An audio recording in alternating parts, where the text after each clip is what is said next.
विश्वभूषण आणि जगाचे लोक बाबासाहेब आंबेडकरांच्या पुढे नमतात. कोलंबिया युनिव्हर्सिटीमध्ये त्यांचा पुतळा लागतो.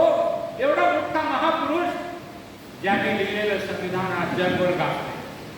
अमेरिकेसारखं प्रगत राष्ट्र देखील बाबासाहेबांच्या घटना तंबाखू खाणाऱ्यांनो, दारू पिणाऱ्यांनो आणि लोकांची खोटं बोलणारा आणि एकमेकांची बदनामी करणाऱ्यांनो, जे मैत्रीच्या विरुद्ध, करुणेच्या विरुद्ध वागतात, तुम्ही बौद्ध धर्मीय आणि या संस्थेचे कार्यकर्ता बनण्यास लायक जर व्हायचं असेल तर तुमच्यामध्ये जे हे अयब आहे, जो कमीपणा आहे, तो तुम्हाला खालवला पाहिजे.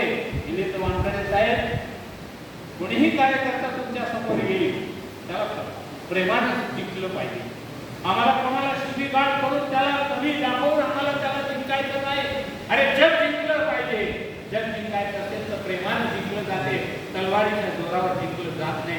म्हणून बाबासाहेब आंबेडकरांनी या देशातल्या जातीवाद्यांना जिंकलं आणि जाहीरपणे 14 ऑक्टोबर 1956 लाखो लोकांना 22 प्रतिज्ञा दिल्या आणि त्या 22 प्रतिज्ञांमध्ये या बुद्ध धर्माचा सार आणि पूर्वाश्रमीचे संस्कार काढून स्वच्छ करण्यासाठी शुद्ध असा बुद्ध धर्म बाबासाहेब आंबेडकरांनी दिला आणि तो बौद्ध धर्म आम्हाला या समाजामध्ये पोहोचवण्याचं काम करायचं आहे. ही जबाबदारी या भारतीय बौद्ध महासभेच्या प्रत्येक तालुका प्रतिनिधी असेल, जिल्हा प्रतिनिधी, पदाधिकारी असेल, गाव खेड्यातला पदाधिकारी असेल, त्यांना पहिल्यांदा स्वतःला बौद्ध घडवावं लागेल. तेव्हा ही संस्था आणि ही बाबासाहेबांची चळवळ पुढे गेल्याशिवाय राहणार नाही.